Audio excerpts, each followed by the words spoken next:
Hello Chipsters, it's Gav. Welcome to another one of my videos. You watch me knock that over. Today we're looking, as the title suggests, on this mini bust of Col Hal Moore. You will remember him for the, well, played by that Burke of an actor. What's his name? The one was in Lethal Weapon. I can't remember. Anyway, this is the real Hal Moore, and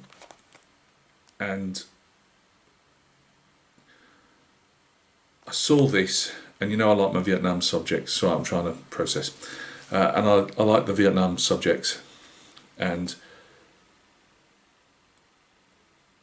I thought there probably were a lot of Colonel Moores out there in Vietnam. We always see the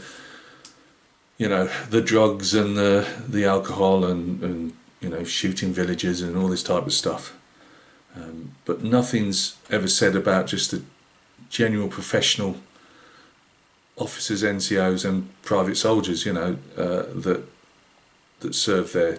They did their time, they did their bit, and I enjoy recreating them. Not just them, you don't see much British stuff in my bust and that yet. It's only because I've not found one that really, different subjects that really appeal to me.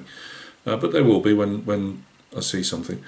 But yeah, I recognised the photograph straight away, as in from the photograph that this was taken, and I thought, yeah, I'm going to have a go at that. So I swore I'd done an unboxing of this already.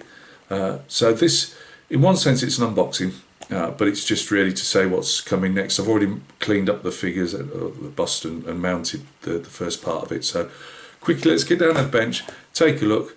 For those that are interested in the display figures that I paint and busts mainly, it's just a heads up really what's coming.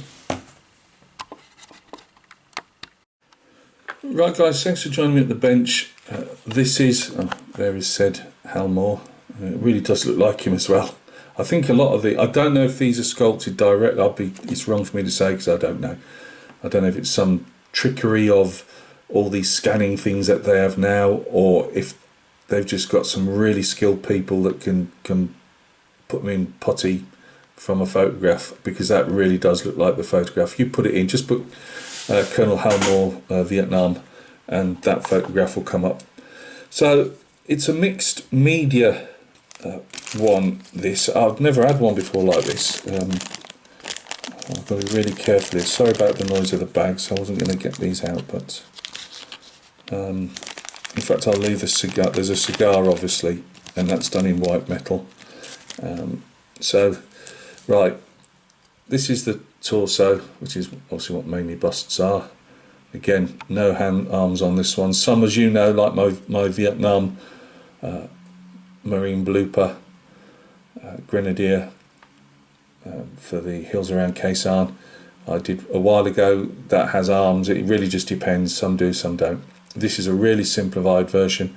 Again, I would say, like the larger one I've just done from Guadalcanal, the Marine from Guadalcanal, if you're starting out, it's a fairly straightforward proposition to have a go at, and this has got less skin than the Guadalcanal one, but again, you've got to do the hard bits to learn them, haven't you?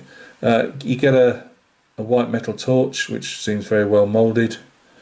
Obviously fits in there. Now this is this weighs a ton, this white metal helmet, really heavy. Got our little rank insignia on there, but it might be cast in white metal, but that's not a problem. But it is very heavy. I've cut the casting plug down on his head. No small. Now I could have sworn this all came in one bag. I'm not 100% sure if it did. It shouldn't have done, because that's a big old chunk of metal to go rolling around with resin. But I might be wrong on that. See, that's where the cigar is, a small metal cigar that fits in his mouth. So tiny it's not worth getting out.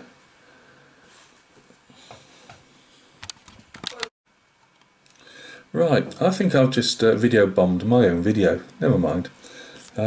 Just to show on this one, I think there might be a bit of filling.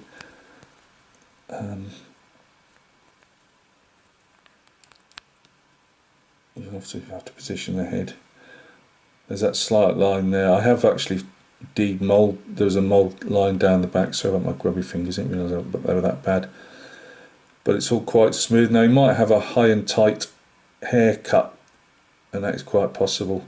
But I thought maybe it's a bit too smooth on the back of his head. Maybe I should put some hair. I don't know yet. But as you can see, that gap there will need filling. So for me, you either, if they've got helmets on, I did the marine with I could just pop it on and off. I put it on a pin, and right till the end that helmet was off. This is a heavy old chunk here, and I'm wondering if I don't attach it first time, you know, and pin it and glue it or whatever. Well, it's going to be hard to pin with that, so probably just gluing it. So I can put putty in there.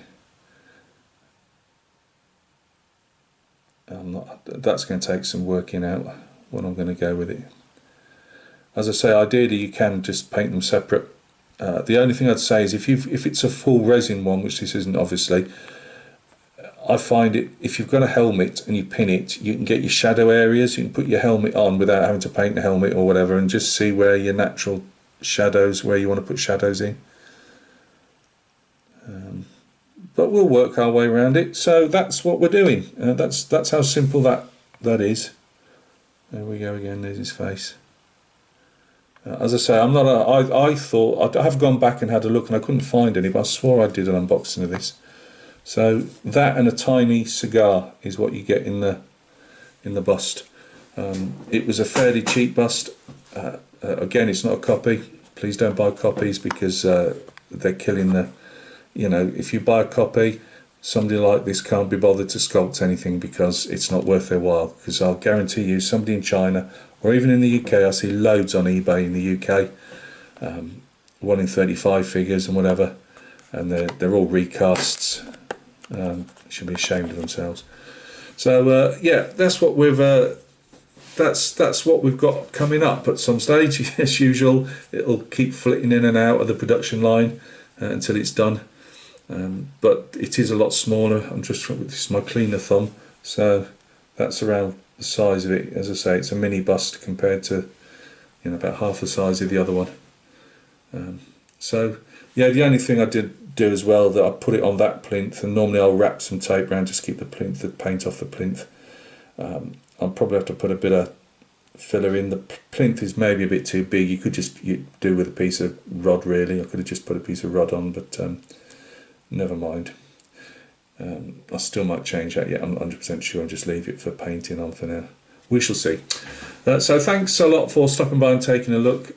If you like Vietnam subjects like me, in any scale really, I suppose, it's something to keep an eye out for.